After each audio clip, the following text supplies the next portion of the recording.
고린도전서를 시작하면서 이 복음을 사도 바울이 뭐라고 설명합니까? 예, 로고스 오브 더 크로스라고 해서 십자가의 말씀, 십자가의 도라고 설명합니다. 해봅시다. 십자가의 도. 유대인들은 꺼리끼는 거죠. 걸림돌이 되고, 그렇죠. 무기력하게 저주받은 것처럼 이렇게 돌아가셨기 때문에. 또 헬라인에게는 미련하게 보이죠. 헬라의 철학. 저들의 신관에서 살필 때는 미련하게 보이는 거예요. 그러나 우리 구원받는 우리에게는 이것이 하나님의 능력이요 지혜라고 말씀합니다. 할렐루야. 예. 십자가의 도에 대해서 설명하신 이 사도 바울이 이제 고린도전서를 마무리 지으면서 16장으로 끝납니다. 교회적 교훈은 15장에서 끝나는 거예요. 마무리 지으면서 부활에 관한 그러한 교훈을 우리에게 주고 계십니다. 제가 말씀드렸지만 이 복음이 뭡니까? 예수 그리스도에 관한 소식이에요. 예수 그리스도가 메시아, 하나님이 약속하신 메시아, 이 예수를 믿을 때에 구원을 얻는다. 할렐루야. 주 예수를 믿으라. 그리하면 너와 내 집이 구원을 얻으리라. 어떤 예수를 믿어야 되는가? 나를 위해서 십자가에 달려 돌아가신 예수님. 할렐루야. 이 예수 그리스도에 관한 소식인데 뭐 탄생, 공생의 죽음, 부활, 승천, 재림까지 이것이 다 복음에 관한 소식인데 여러분 그 가운데 가장 중요한 것이 십자가와 부활에 관한 소식이에요. 이 두 가지를 기독교의 두 기둥이다. 이게 무너지면 우리 신앙이 무너지는 거예요. 십자가에 대한 믿음과 부활에 대한 믿음이 무너지면, 이런 믿음이 없으면 3대 그리스도인이라고 할 수 없는 겁니다. 알겠습니까? 십자가에서 대속의 사역을 완성하셨어요. 구원을 완성하셨습니다. 죄로 인해서 여러분 죽음이 찾아왔는데 십자가에서 죄의 값을 치러주신 겁니다. 테텔레스타이. 다 이루었다. 그래서 여러분 신약시대 때는 다시금 우리가 여러분 구약과 같이 양과 소를 가지고 제사를 반복할 필요가 없어. 왜? 예수님이 다 이루셨기 때문에 그래요. 우리가 제사 안 드리잖아. 아니 또 구약의 율법을 우리가 따라야 된다면 여러분 주일날 올 때마다 여기다 제사를 드려야 돼. 소 잡고 양 잡고 해야 돼. 그럴 필요가 없어요. 예수님이 우리를 위해서 십자가에서 대속의 사역을 완성하셨기 때문에. 할렐루야. 아멘. 그리고 부활에 관한 교훈입니다. 이 부활이 뭐예요? 구원의 실체가 무엇인가를 보여준 것이 부활이에요. 여러분 구원받는 게 뭐예요? 초창기 때 그 선교사들이 예수 믿으면 구원받습니다. 그때 사람들이 몰려왔대. 구원 주는 줄 알고. 왜 기왕이면 10원 주시지 왜 구원 주시냐. 그 구원이 아니에요. 여러분 요한복음에서는 구원이라는 단어 대신에 영생이라는 표현을 씁니다. 하나님이 세상을 이처럼 사랑하사 복생이라 주셨으니 이는 저를 믿는 자마다 멸망치 않고 Eternal Life. 이게 구원이에요.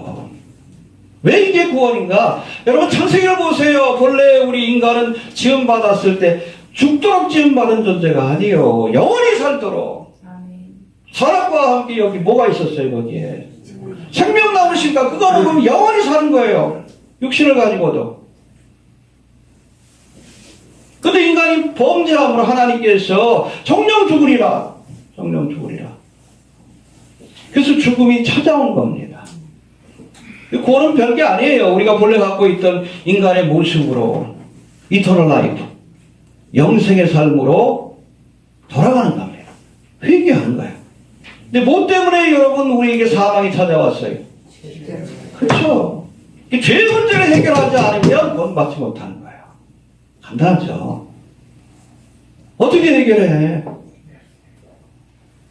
우리를 위해서 대속의 십자가를 지신 죄값을 치러주셨다는 거예요. 랜섬이라고 합니다. 대신 값을 치러준 거예요. 예수를 믿기만 하면 죄상을 받고 하나님의 자녀가 되는 권세를 누리라. 할렐루야. 그런 자에게 주신 소망과 약속이 바로 영생. 우리가 죽지 않는 영원한 몸으로 다시 사는 것.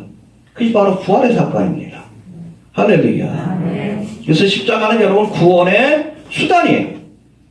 그렇죠? 십자가를 통해서 대속의 십자가를 믿지 않으면 구원받지 못합니다. 예수를 믿어야 돼요. 어떤 예수? 나를 위해서 십자가에 죽으신 예수를 믿어야 돼. 믿습니까? 이거 믿지 않으면 구원 못 받아.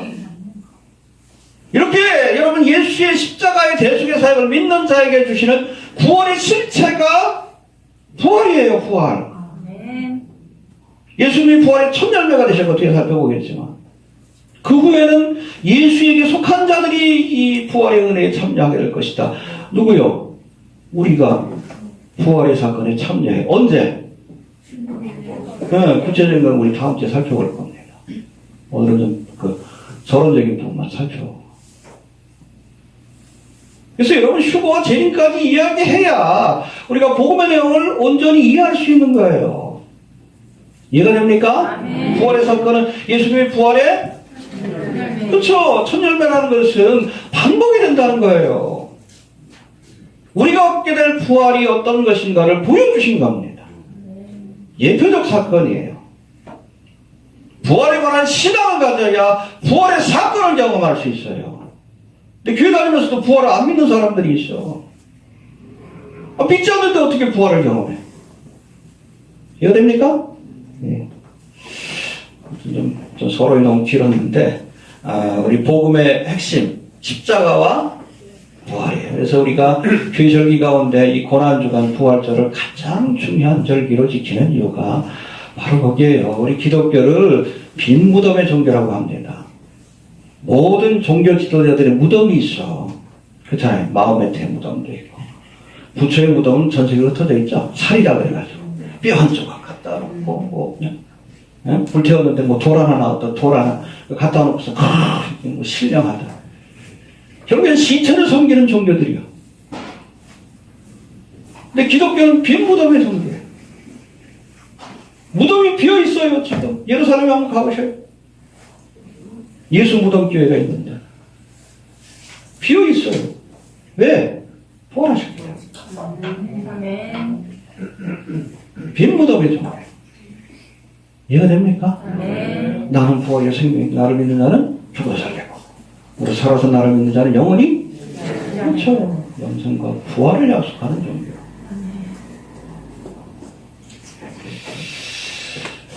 아무튼 이 고린도전서, 이 고린도 교인들이 참 믿음이 좀 문제가 많은 사람들이에요. 근데 기본적인 교리에 대해서도 잘 몰라. 그러니까 복음의 핵심의 내용인 십자가의 도를 1장에서 설명하고 맨 마지막에는 부활에 대해서 설명하는 거예요. 알겠습니까?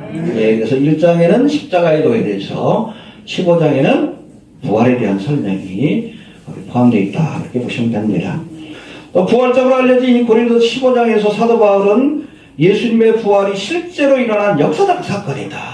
신화가 아니라 신화가 아니에요. 역사적 사건이에요.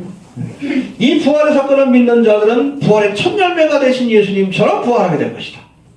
할렐루야. 기독교 신앙의 핵심이에요. 이거 안 믿으면 예수 믿는 사람 아니에요. 이해가 됩니까?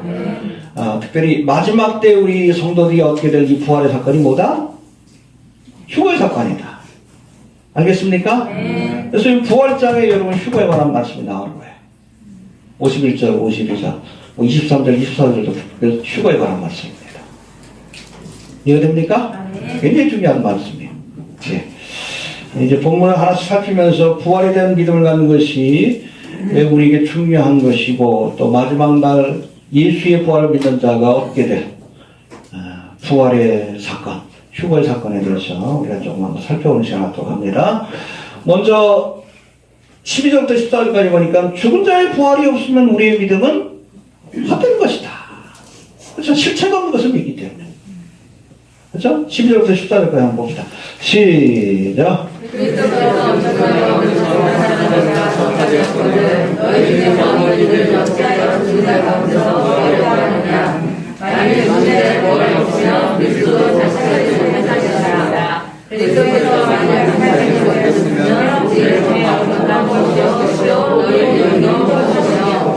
예, 그렇죠. 부활을 믿지 않으면 우리의 믿음은 헛된 것이다.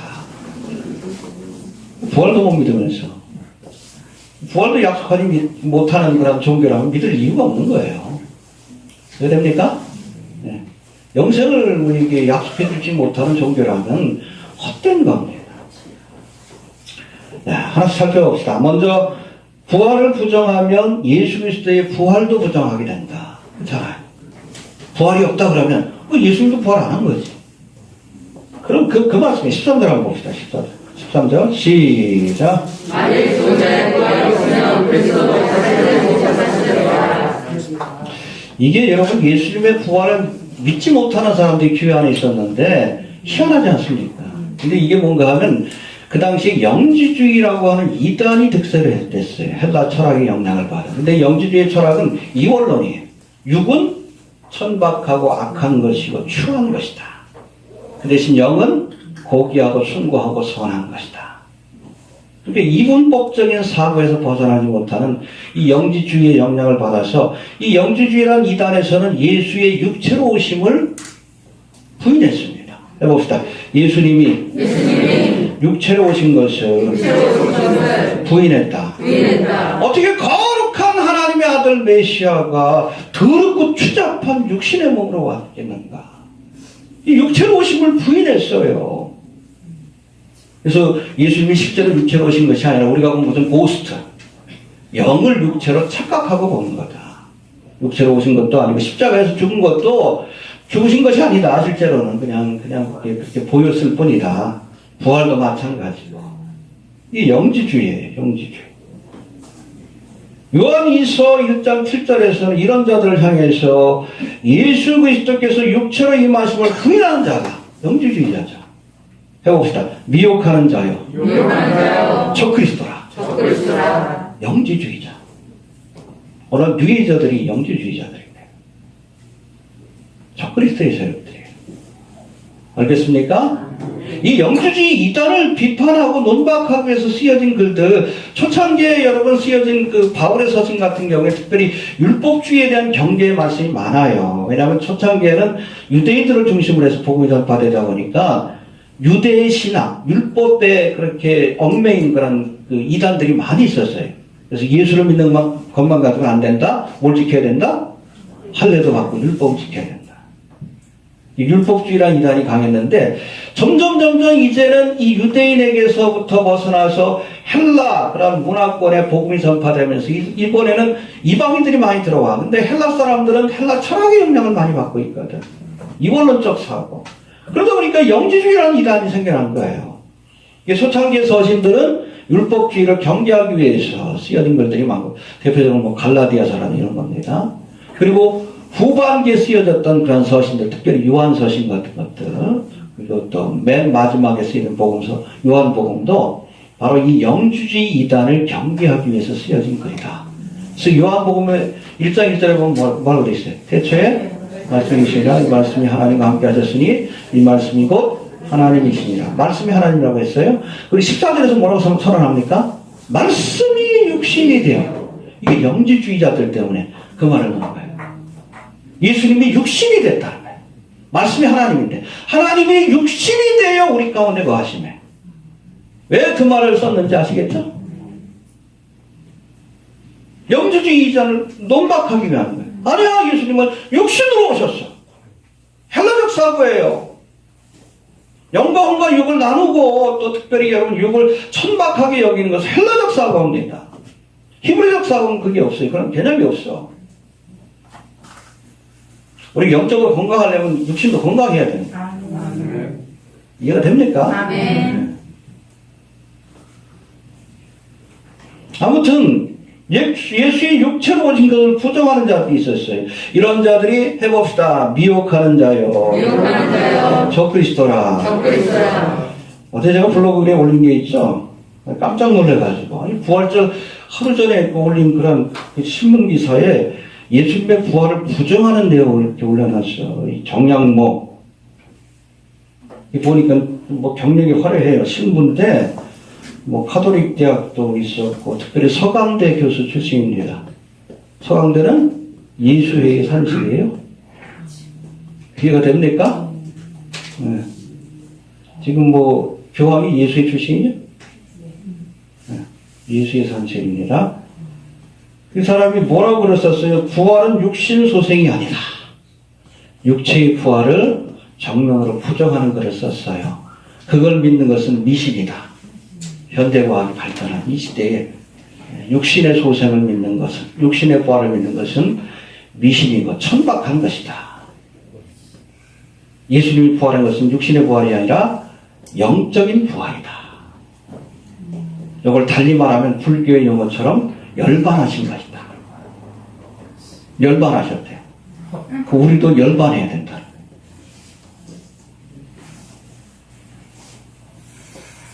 아직도 육신의 소생, 육신의 부활을 믿는 것은 세속에 대한 욕망이 남아있기 때문이다. 요거를 넘어서 해탈해야 된다. 그거예요. 예수의 신부답죠? 이 종교 통합이에요. 이게 뉴에이지 사상입니다. 이해가 됩니까? 바벨론 종교가 인도로 넘어가가지고 힌두교가 됐는데, 이 힌두교가 동양으로 넘어와서 불교가 되고, 서양으로 넘어가서 뉴에이지 사상이에요. 똑같아요. 일루미나티의 신앙이 뉴에이지 사상입니다.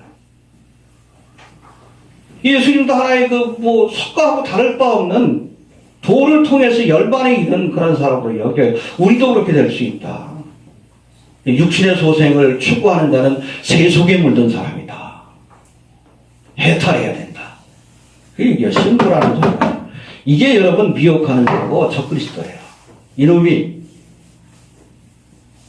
성경에 1도 모르는 녀석이야. 이게 영지주의자예요. 적그리스도의 세력이에요. 이런 자의 글을 여러분 부활절을 앞둔 그 중앙일보에서 올려놨어요. 예수님의 부활을 기념하는 날에 예수님의 부활을 부정하는 글을 그렇게 올려놨어요. 여러분 세상이 적그리스도적으로 변하고 있다는 것이 바로 그런 거예요.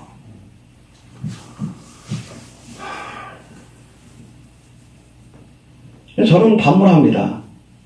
부활도 약속하지 못하는 종교를 왜 믿어? 저는 안 믿어요. 차라리 불교신자가 되지.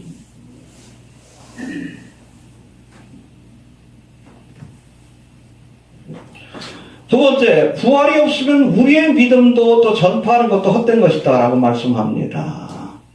첫 번째는 부활이 없으면 예수님의 부활도 부정할 수밖에 없다. 두 번째는 부활이 없다면 우리의 믿음도 헛된 것이다. 그렇잖아요. 열심히 믿으면 뭐 할 거예요? 죽음으로 끝난다 그러면. 그렇잖아요. 차라리 그냥 이 땅에서 그냥 쾌락을 즐기면서 사는 게 낫지. 응? 먹고 마시고 즐기면서 어차피 죽을 텐데 죽음으로 끝나면. 14절을 봅시다. 14절 시작.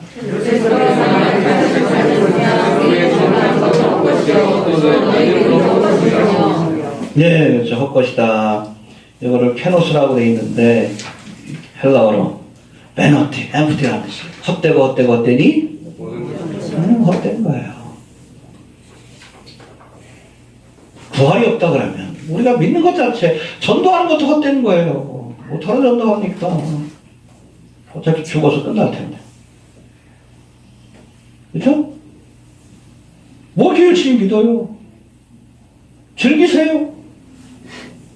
부활이 없다 그러면 즐기고 쾌락을 즐기다가 가는 사람이 똑똑한 사람이지. 왜 본문에 나오잖아요. 정말 부활이 없다면. 이 부활에 관한 믿음은 본질적인 것이에요. 알겠습니까? 네. 그 다음에 세 번째, 한 걸음 더 나갑니다. 19절 한번 봅시다. 시작. 만일 그리스도 안에서 우리의 바라는 것이 강한 지성을 믿으며 모든 사람 가운데 우리가 더 불쌍한 사람이다. 저는 예수 믿는 게 얼마나 힘듭니까? 신앙생활 쉬워요? 어려워요? 어렵지. 남들 하는 거 다 하고 거기다 믿음 생활까지 해야 되니까. 거룩하게 살기 위해서 했어야 되고 하나님의 뜻대로 살기 위해서 했어야 되고 그렇잖아요. 응? 세상에서는 즐기는 사람이 행복한 사람이고 지혜로운 사람이라고 그러잖아. 정말 부활이 없다 그러면 그런 사람들이 지혜로운 사람이지. 또 복음을 전하다가 죽는 사람들이 있잖아요. 그게 바로 순교자죠. 마르티스 증인. 여러분 순교가 바로 부활에 대한 증거입니다. 부활을 믿기 때문에 순교할 수 있는 거예요. 이해됩니까? 2000년 교회 역사 속에서 수많은 사람들이 믿음을 포기하지 않고 순교의 길로 갔어요. 예수 부인해라. 그렇지 않으면 죽인다. 그래, 죽여라. 어떻게 순교할 수 있습니까? 부활에 대한 믿음이 있기 때문에요. 영생과 부활에 대한 믿음이 있기 때문에. 할렐루야. 아멘. 근데 정말 부활이 없다면 우리가 실체가 없는 것, 베너티, 바람과 같은 것을 믿는 것이니까 얼마나 미련합니까? 이해가 됩니까? 또 이걸 증거하는 것도 어리석은 거지. 우리가 타종교나 이단에 속한 사람들을 불쌍하다는 이유가 거기에요. 실체가 없는 것을 믿기 때문에. 왜 이만희를 믿어? 치매 걸린 노인네를. 응? 말도 어버버버 이빨 다 빠져가지고. 저도 다 빠지게 모셔야 되나? 치매 걸린 노인네, 90 먹은 노인네. 말도 제대로 못해. 말기도 못 알아듣잖아. 옆에 있는 여자가 다 알려주잖아. 이건 이거 해요, 이거 해요. 그런 노인네를 믿어. 재림 예수라고. 불쌍하지. 얼마나 불쌍합니까? 열심히 입고 지옥 가자. 응? 이만희가 하는 말이 그냥 끔뻑 쏘가가지고 그냥 갑격해서 막 눈물을 흘리면서 이게 기빌성 섬기는 거하고 똑같지. 얼마나 불쌍합니까? 얼마나 열심히 있어요. 14만 4천 명이 들어가려고.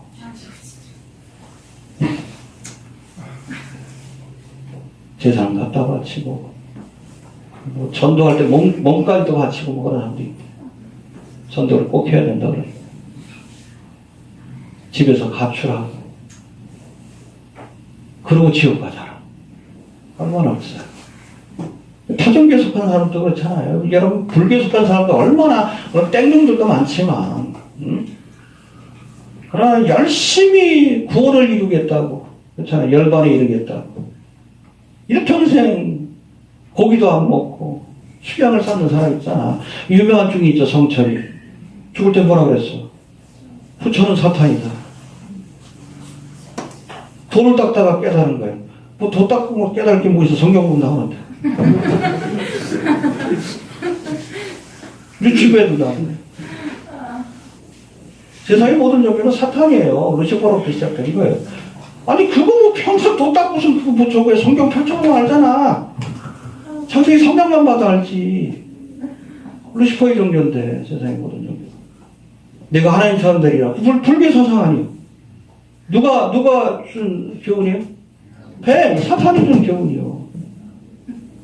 아니 성경 3장만 쳐봐도 아는데 그걸 평생 뭐 대단한 깨달음 얻은 거죠. 부처는 사탄이다. 이제 알았냐 그러지. 불쌍하죠. 실체가 없는 것을 믿기 때문에. 근데 정말 기독교에 여러분 부활에 대한 소망이 없다 그러면 우리도 저들과 똑같은 사람들이에요. 이해됩니까? 그래서 그리스도의 세력들이 부활에 관한 신앙을 공격하는 이유도 바로 거기 있는 거예요. 이해가 됩니까? 해봅시다. 부활이 없으면 우리가 가장 불쌍한 사람이다. 부활에 대한 믿음이 있기 때문에 세상에서 미련한 것 같아도 우리가 하나님 보시기에 지혜로운 자라고 하는 겁니다. 이해가 됩니까? 예. 20절부터 봅니다. 예수님이 부활의 첫 열매가 됐다. 이 말씀이 굉장히 중요해요. 20절 한번 봅시다. 20절. 시작.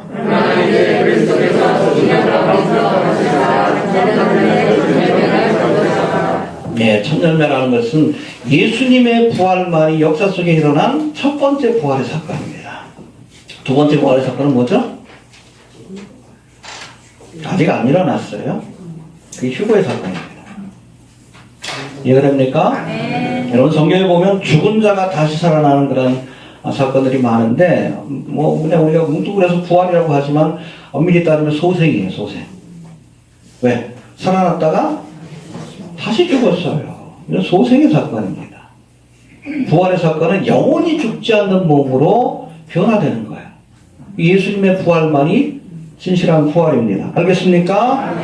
여러분 구약성경에도 보면 엘리야가 누구를 살립니까? 사르밧 과부의 아들을 살려.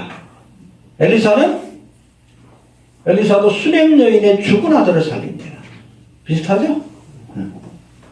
그리고 예수님께서도 공생의 기간 동안에 세 사람을 살리는 사건이 나옵니다. 첫 번째, 회당장 야이로의 딸. 죽은 지 얼마 되지 않은 이 아이라. 달리라고. 아이가 일어나라. 할렐루야. 살리고, 그 다음에 두 번째는 누구를 살립니까? 나인성 과부의 아들. 이건 죽어가지고선 장례를 치르러 가는데 거기서 살려주셨어요. 관에 있던 아이라. 이 아이를, 이 청년을 과부에게 돌려주었습니다. 그리고 세 번째는 뭐예요? 나사로. 이번에는 죽은 지 나흘이 돼가지고 냄새가 나. 하루만 지나도 시체 얼마나 냄새납니까? 냉장고도 없는데. 예수님께서, 야, 여기 문을 열어라. 무덤 문을 열어라 그랬는데, 아이, 그러지 마옵소서. 냄새납니다. 믿으면 보리라. 믿으면 하나님의 영광을 보리라. 그 말씀 주시기 전에 주신 말씀이 바로 그거예요. 나는 부활이요 생명이니 나를 믿는 자는 죽어도 살겠고 오늘 살아서 나를 믿는 자는 영원히 살겠고. 이 나사로의 죽음, 그 부활이 소생사건이 부활을 예표하기 때문에 그래요. 근데 이건 소생의 사건이에요. 여러분 사도행전에도 나오죠. 베드로도 누구를 살립니까? 다비다. 살상사 루디아. 다른 말로 다비다. 살려주죠? 그리고 누가 또 사도 바울도 누구를 살려요? 유두고. 설교 듣다 왜 졸아가지고 이렇게 떨어져 죽어? 졸지 마셔요? 설교 듣다 죽을 수도 있어요. 졸면 죽을 수 있어요. 네. 에베소 교회인가요? 아무튼 이제 얼마 안 있으면 또 돌아가야 되니까 밤이 맞도록 설교를 한 거예요. 밤이 맞도록. 마지막이라고 생각하니까. 저도 요즘 설교가 좀 길어졌죠? 일주일에 한 번 해서 그래. 일부러 길게 합니다. 네. 한 번밖에 안 보이잖아. 밤이 맞도록 설교하니까 듣다가 졸다가 그냥 2층에서 떨어져가 죽었어. 살려주죠. 근데 이건 여러분 부활의 사건이 아니라 소생의 사건이요. 다시 죽었어요. 다시 죽었습니다. 예수님의 부활만이 진실한 부활입니다. 알겠습니까? 영원히 죽지 않는 몸으로 거듭나는 것. 그래서 부활의 첫열매예요. 역사 속에 일어나는 단기례적 사건입니다.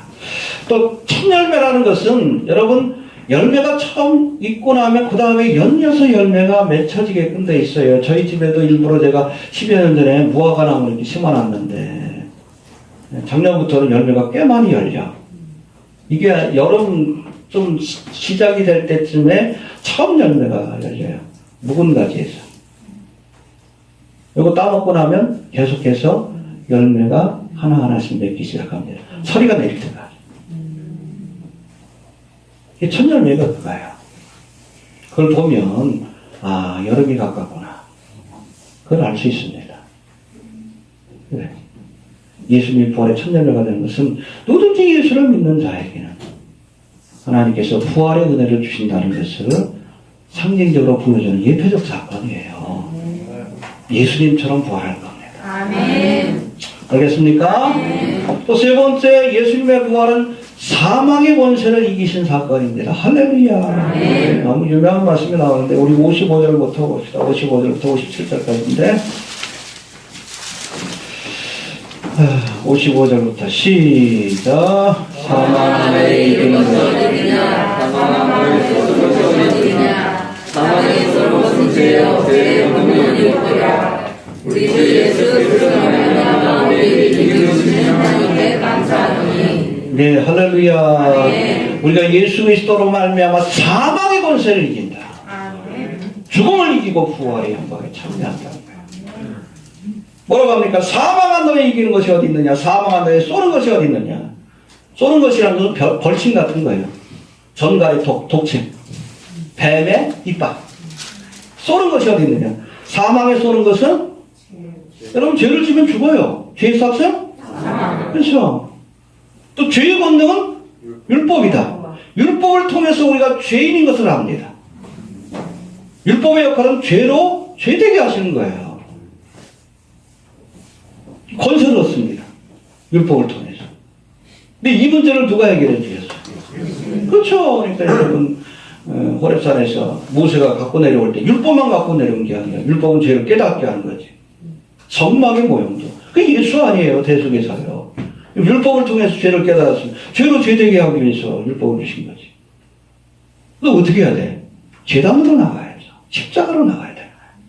그래서 죄상을 받고 성소와 지성소로 들어가 하나님을 만나는 거예요. 할렐루야. 관계가 회복이 되는 겁니다.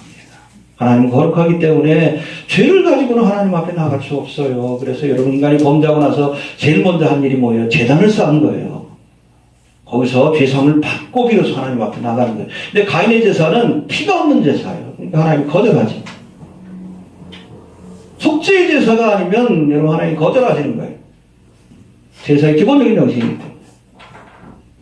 예수님이 십자가는 제단입니다. 이 대속의 사역을 완성하셨어요. 그래서 누구든지 예수를 믿기만 하면 이제는 성소와 지성소로 나아가서 예수님 십자가에 돌아가실 때 지성소와 성소 사이에 있는 휘장이 쫙 찢어졌어요. 위로부터 하나님이 찢으신 거예요. 사람이 찢었다 그러면 밑에서 찢어야지. 하나님 앞에 나아갈 수 있는 길이 열린 거예요. 어린 양 예수 그리스도의 보혈의 피로 히브리서에 나오잖아.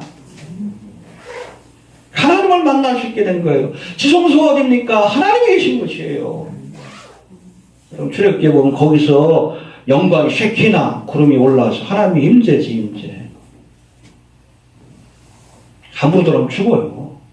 근데 우리는 수시로 들어갈 수 있어요. 은혜의 보좌에 담대히 은혜의 보좌가 바로 지성소에 있는 신혼자인데 담대히 나갈지니라. 어린 양 예수 그리스도의 보혈의 피로. 하나님을 아버지라고 부르신 여러분 이것이 구약적인 관점에서는 상상할 수 없는 축복입니다. 우리 같은 더러운 이방인들이 구원받는 것도 상상할 수 없는 일이고 그래서 은혜의 시대가 열린 거예요. 누구든지 예수를 믿기만 하면 대속의 사역을 완성하신 예수를 믿기만 하나님 앞에 나아갈 수 있는 궁극적으로는 사망의 원수를 이기는 이 영생을 주신다는 거예요. 그 실체가 바로 부활입니다. 사망 쏘는 것이 어디 있느냐? 대속의 십자가를 믿는 자에게 우리가 사망의 권세를 이기고 예수님의 부활과 같이 부활의 영광에 참여하는 은혜가 주어지게 되는 겁니다. 이게 복음이에요.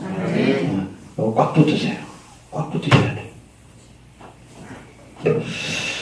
또 이제 41절부터 44절까지는 이 부활이 구체적으로 어떤 것인가 좀 궁금하죠? 거기에 대한 설명이 나오는데 한번 봅시다. 41절부터 44절까지 시작.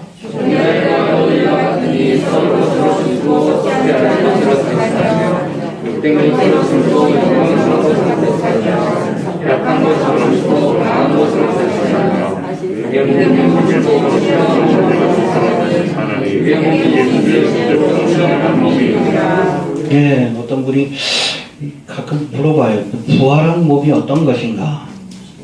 제가 뭐라고 대답할까요? 저도 몰라요. 이건 미스테리언입니다. 신비해요. 제자들도 봤지만 잘 이해를 못하지. 우리의 머리로는 이해가 잘 안 돼. 오늘 갑자기 예수님께서 동행하시다가 엠마오마 같이 식사하다가 갑자기 사라지셨어요. 우리 똑같은 몸 아니지. 이 부활하신 예수님. 그 제자들이 이렇게 문을 닫고서 예배 드리는 이것처럼 근데 갑자기 예수님이 나타나셔요. 도마에게 야 여기 창자국에다 손 한번 넣어봐. 나는 영이 아니라 육이다. 그렇죠? 신령한 육신. 영은 사과뼈가 없지만 나는 사과뼈가 있다. 육신이지만 뭔가 다른 육신이에요. 신령한 몸이라고 오늘 보겠습니다. 해봅시다. 신령한 몸으로 변화되는 것이다. 그러시면 돼요. 네. 신령한 몸. 그러니까 예수님이 부활하신 후에도 식사를 하셨습니다. 먹는 즐거움이 있는 것 같아요. 제자들에게 뭐 떡과 물고기를 구워주시기도 했고 엠마오마을 제자들과 함께 식사도 하시고 알겠습니까? 그러나 뭔가 달라요.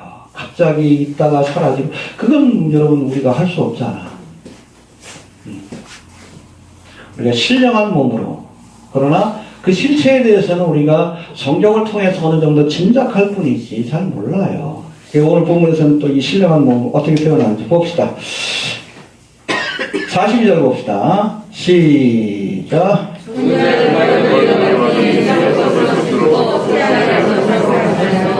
예, 마치 여러분 씨앗을 심으면 거기에 예쁜 꽃이 피어나듯이 썩을 것으로 심고, 그렇죠? 우리 옛 몸입니다. 썩지 않을 것으로 다시 살며. 할렐루야. 여러분 부활의 몸은 썩지 않습니다. 겉사람은 후패하나 날마다 낡아지고 썩어져요.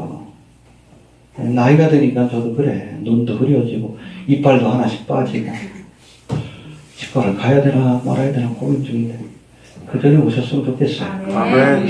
여러분 그 뭐 여담이지만은 빌 게이츠가 3월 14일 날 MS 이사 마이크로소프트 이사직에서 사임을 했어요. 사적인 모든 삶을 정리한 겁니다. 그리고 그때부터 공생애가 시작이 된 거예요. 세례 요한의 적그리스도의 세례 요한의 공생애가 시작이 된 거예요. 적그리스도가 올 길을 예비하고 있습니다. 이게 뭐예요? 베리집 시스템입니다. 이해됩니까? 적그리스도의 나라를 예비하는 자예요. 제가 보기에는 3월 14일부터 공생애가 시작된 세례 요한의 공생애. 사적인 삶을 정리하고 이제는 공적인 삶을 시작한 거예요. 왜 그랬을까? 때가 됐다고 여긴 거예요. 세례 요한이 등장했습니다. 적그리스도도 올 거예요. 그러나 적그리스도가 등장하려면 교회가 먼저 떠나야 돼. 우리가 막는 자이기 때문에. 얼마나 임박한 줄 아시겠죠? 남겨지면 고민해야 돼. 이 베리칩을 받아야 되나 말아야 되나. 제가 내일이나 모레 샌더스 베리칩을 개발한 사람입니다. 그분이 개발할 당시에는 예수를 믿는 사람이 아니었어요. 1970년도에 의뢰를 받고 FBI하고 CIA하고 뭐 이런 데서 의뢰를 받고서 그 베리칩을 개발했는데 나중에 성경이 있다가 깜짝 놀랐대요. 그래서 너무 울었대. 내가 개발한 것이 이거다. 깨닫고 나서. 간증하는 영상이 있어요. 제가 이 형 돌아가신 걸로 아는데 교회마다 다니면서 처음에는 알면서도 한 몇 년 동안은 그냥 머뭇거렸대. 왜냐면 그쪽에서 그냥 연구비 그냥 가만히만 있어도 몇십만 달러씩 오고 그러는데 그걸 다 끊어야 되니까. 나중에는 도저히 못 견디겠더래요. 그래서 그때부터 이게 깨닫고 저거 하는데. 왜 오른손과 이만 줄 아시죠? 리튬 연지가 들어가요, 거기. 근데 100만 달러인가를 주고선 연구 용역을 했대요. 연구 용역을 했는데, 이 사람도 뭐 저거 했는데, 우리 신체 중에서 이 리튬 전지라는 것은 온도의 차이에 의해서 이게 충전이 되거든요. 왜냐하면 우리의 몸에 이 베리칩 들어가면 이게 배터리로 움직여야 되는데, 수동력은 상관없어요. 능동력 같은 경우에 배터리로 움직여야 되는데 리튬 전지가 들어갑니다. 그러려면 온도 차이가 심하게 나는 것이어야 돼요. 두 군데가 나왔대요. 오른손과 이마. 깜짝 놀랐대. 성경에 나와가지고. 카라그마예요, 카라그마. 이게 여러분 노예 표식입니다. 사람들에게 신분증을 줘서 그 사람이 어디서 뭐 하는지 확인하는 거예요. 베리칩의 기능이 그거 아니에요. 카라그마 아니에요. 찔러놓다. 주사기로 찔러놓자. 오른손과 이마. 이 침샘표로 쓰여질 것이죠.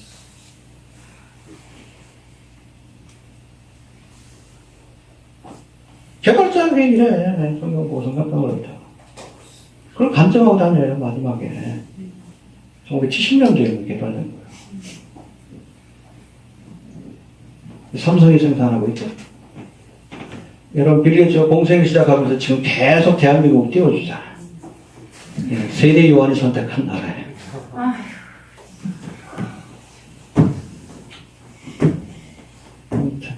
적그리스도가 선택한 나라입니다. 대한민국. 그건 여러분, 우리나라에서 저희, 뭐, 손목밴드도 한다 그러죠? 그 다음 베리칩이에요. 5G망이 왜 필요한가? 이 베리칩을 놓더라도 5G망이 깔려있지 않으면 위치 추적이 안 돼요. 개별적으로 한 77억 개, 요번 주 안에 아마 77억 7,770만 이게 될 것 같은데, 아무튼 이 사람들에게 다 이 번호를 줘가지고 추적을 하려면 지금 4G만 가지고는 안 됩니다. 5G망, 최소한 5G망 돼야 되는데, 사실은 우리나라는 그 세계에서 최초로 했지만 뭐 영국이나 유럽 같은 경우에 5G만 그 중계소 같은 거 딱 때려부시고 그랬습니다. 왜 그러냐면 여러분 이때 발생되는 전파가 전파 무기급이에요. 신체에 굉장히 큰 영향을 미친다고 얘기를 합니다. 암병을 발생시키고. 근데 코로나 사태로 이게 쏙 들어가 버렸어.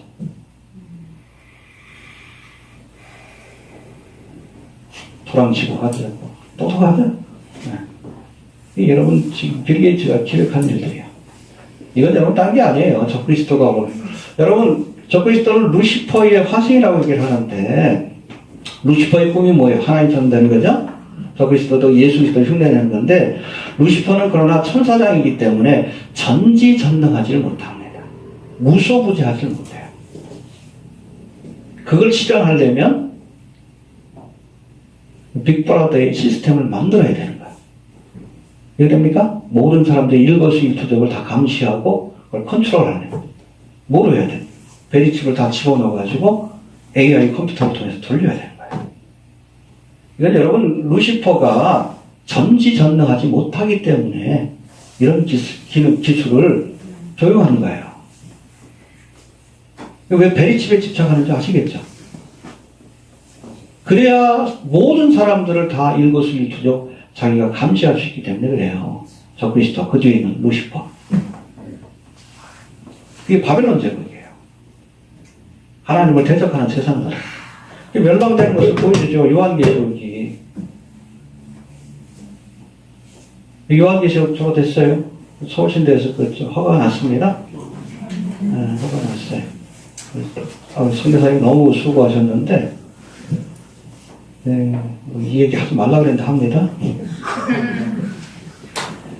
서울신대에서 발행이 되면 서울신대 교과서가 되는 거예요. 그만큼 공신력을 갖습니다. 교단에. 이제 외국에 나가면 서울신학대학이 서울대학에 있는 신학교인 줄 알아요. 러시아에서도. 이게 꽤 유명한 대학으로 이렇게 알고 있어요. 거기 교과서가 된다는 건 큰 의미가 있어요. 아마 러시아 같은 경우에 이렇게 되면 공인교과서로서 모든 신학계에 공적으로 뿌려질 수 있는 그런 계기가 돼요. 그래서 사실은 선교사님이 그렇게 좀 무리를 해서라도 진행시킨 이유가 거기 있습니다. 서울신대 교수들만 할 수 있어요.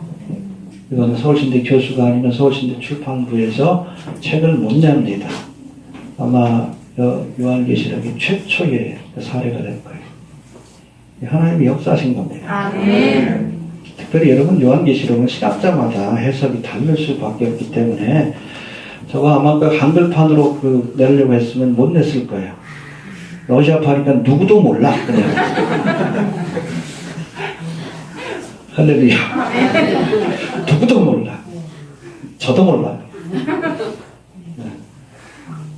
네. 어찌됐든 하나님이 시작하시고 얘기한 데는 하나님이 급하신가 보다.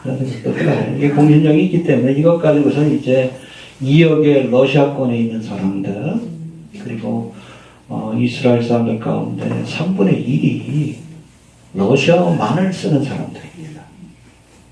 이 사람들은 굉장히 중요해요. 7년 대관하는 기간 동안에 14만 4천 명이 거기서 나올 거고 또 그 3분의 1을 하나님께서 부세이라 보스라고 인도하신다고 했는데 아마 우리 책이 거기에 큰 하나의 계기가 될 겁니다. 보스라에 관한 것도 첨부해서 넣었어요. 거기로 도망가라고. 유대인들이 봐야 되니까. 소활성 바로 옆에 있어요. 지금 오래된 지역이지만. 맞아요. 좀 주는 곳으로 가깝습니다. 네. 하여튼 영광스러운 썩지 않을 몸으로 해봅시다. 썩지 않을 몸으로. 이건 다른 말로 하면 늙지 않는 거예요. 늙지 않는 거예요. 걱정할 거 없어요. 그럼 부활하면 늙지 않습니다. 눈도 흐려지죠. 이빨도 안 빠지고 주름도 안 생겨. 두 번째 영광스러운 모습으로 43절 봅시다. 시작.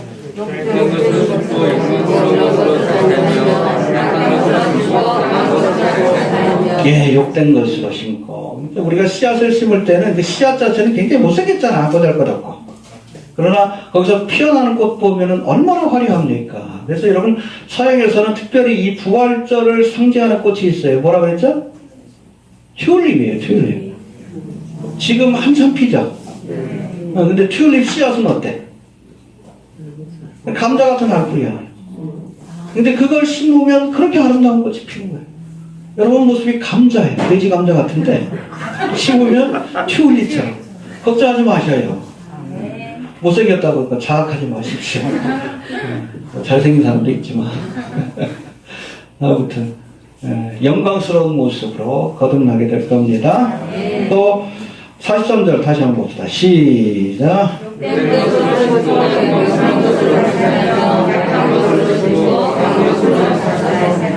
우리 육신이 참 약하잖아요. 병들기 쉽고 코로나 때문에도 저거 하고 다들 마스크 쓰고 그렇잖아.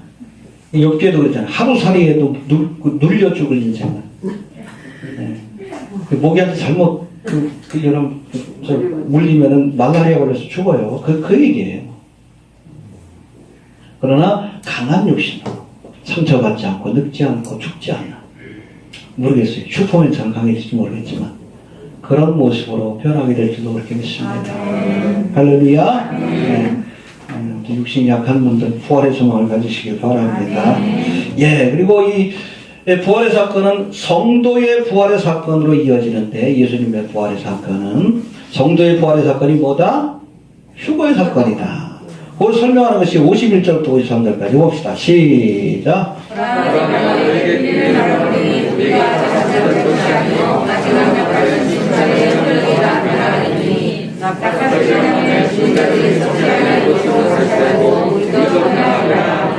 이성 것이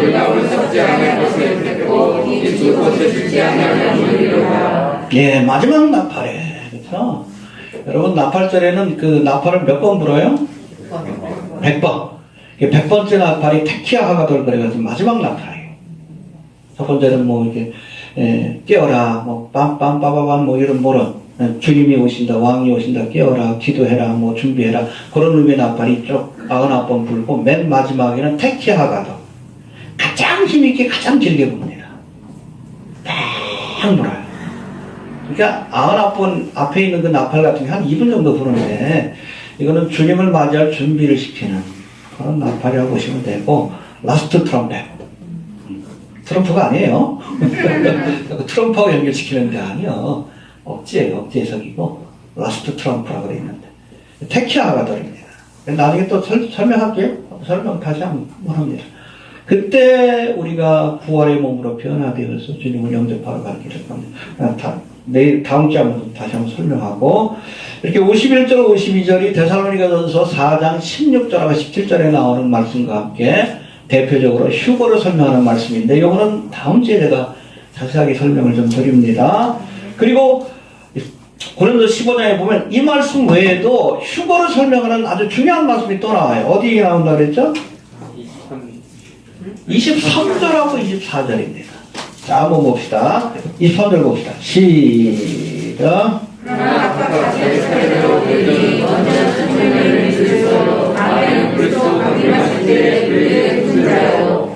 부활의 순서에 대해서 말씀합니다. 먼저는 첫 열매이신 예수님이 첫 열매가 되셨죠, 부활에. 그리고 다음에는 그리스도 강림하실 때에 휴거의 사건이에요. 그에게 붙은 자요. 그리스도에게 속한 자. 성도들이, 교회. 이해가 됩니까? 그리고 나서는 24절 한번 봅시다. 24절 시작.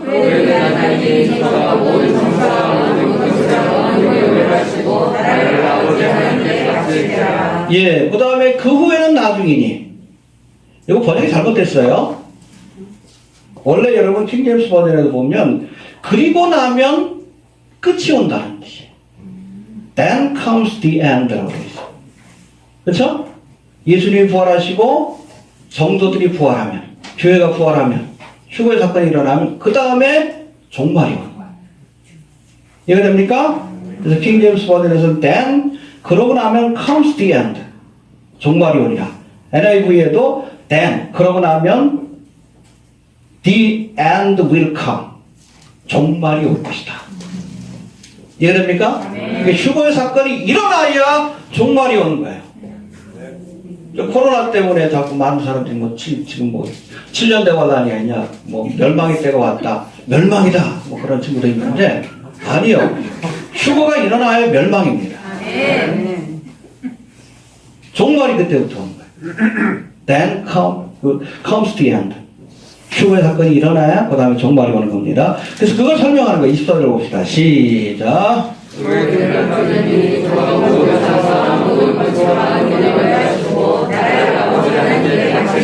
예, 이 종말의 목적이 뭡니까? 예수님이 왕권을 갖고 오기 위한 과정이에요. 세상 나라를 먼저 심판하십니다. 25절 봅시다. 시작.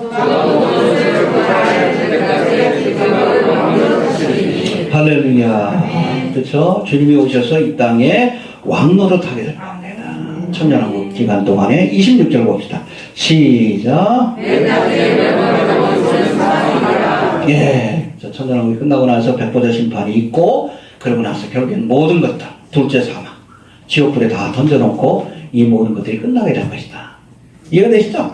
요한계시록 말씀이 다 나오는 거예요, 여기. 그렇죠? 첫 번째 예수님의 부활이 있고, 그 다음에 그에게 속한 자, 성도들의 부활이 있고, then comes the end. 그러면 종말이 시작이 되는 겁니다. 그래서 여러분 가을절기의 첫 번째가 나팔절이에요. 성도의 휴거의 사건으로 종말이 시작이 되는 겁니다.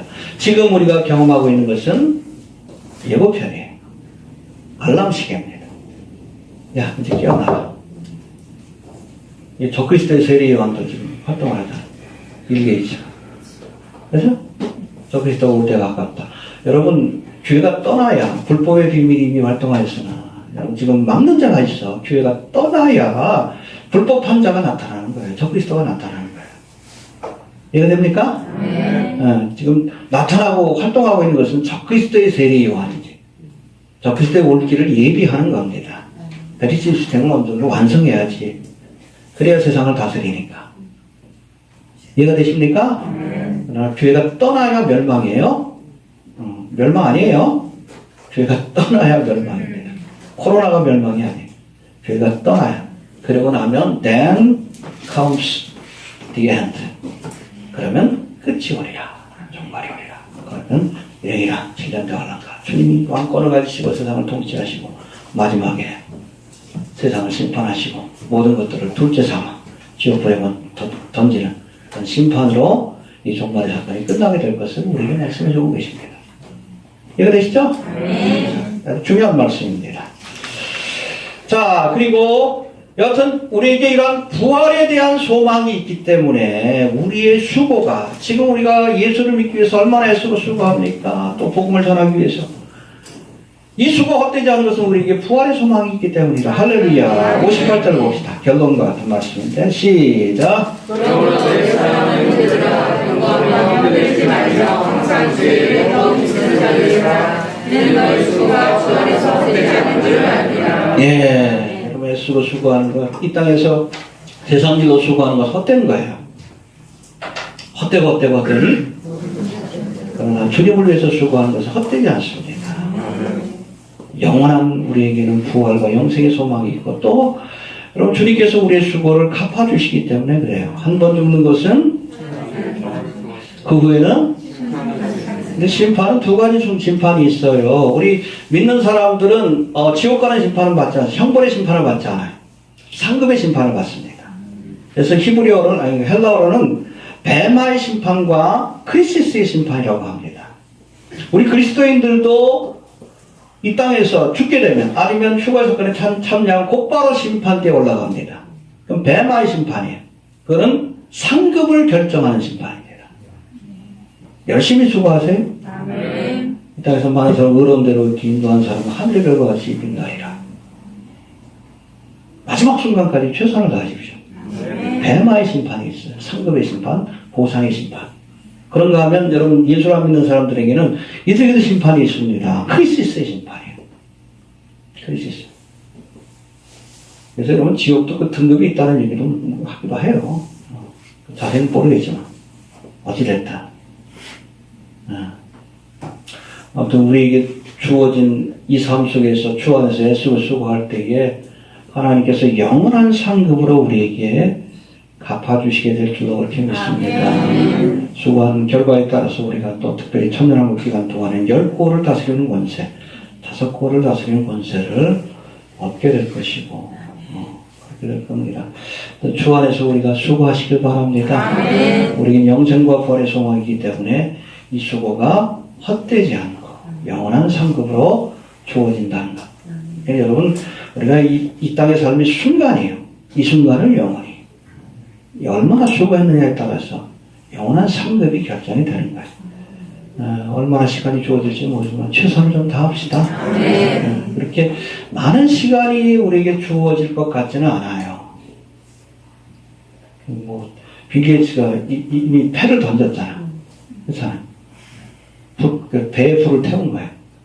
이제는 공적인 삶을 시작했다는 것은 얼마 남지 않았다는 얘기입니다. 2020 계획이 2030년까지 그걸 완성하는 거예요. 원래 유엔에서 2030년까지. 그렇게 따져도 얼마 안 됩니다. 이해가 됩니까? 마지막까지 우리가 좀 최선을 다. 한국교회 좀 깨어나는 기회가 좀 됐으면 좋겠는데 걱정스러워요. 정치에 지금 매몰될 시간이 없어요. 여당이 되든 야당이 되든 여러분 전쟁만 안 나면 돼요.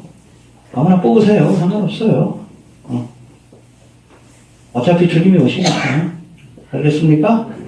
뭐 코로나는 뭐 잘 저거 하는 것 같은데 어찌됐든 우리가 누가 대통령이 되든 누가 권세자가 되든 기도는 해야 돼. 그래야 우리가 평안하니까. 그래서 대통령이 코로나를 잘 잡으니까 우리가 편안하잖아. 그렇잖아요. 세계 사람들이 다 부러워할 정도. 그러니까 누가 되든 박근혜가 돼도 박근혜를 위해 기도해야 되는 거고. 그렇죠? 나중에 황교안이 돼도 황교안을 위해서 기도하면 되는 거예요. 그건 우리가 편하기 위한 거예요. 전쟁 나지 않고 이런 뭐 코로나 사태 같은 거 났을 때 우리가 피해를 보지 않도록. 그러나 아무튼 마지막까지 하나님 나라에 대한 소망을 잃지 마시고 그렇게 할 수 있게 되길 바랍니다. 여다임 우리 조선의 성교사한테도 책이 나오는 거 보니까 주님 곧 오실 것 같아. 너무 감사하고 얘기도 합니다. 개인적으로 저도 뭐 제가 할 수 있는 일은 거의 다 했다라고 봅니다. 지금 와도 사실은 뭐 특별히 더 할 일도 없을 것 같기도 하고 그래. 10년 동안 사역했는데 그만큼 우리에게 여러분 주의 오심이 임박한 마지막 때 어찌 보면 부활의 실체를 얻게 되는 그 사건, 휴거의 사건이 얼마나 기쁩니까? 구원의 실체인데 이거 얻으려고 우리가 예수 믿는 거예요. 얼마나 남지 않았습니까? 끝까지 소망을 가지고 창방성 같은 세상에 너무 그렇게 크게 미련 두지 마십시오. 알겠습니까? 네. 하나님 나라를 바라볼 수 있는 기회가 되기를 바랍니다. 잠깐 우리 한번 기도합니다. 하나님 은혜를 감사합니다.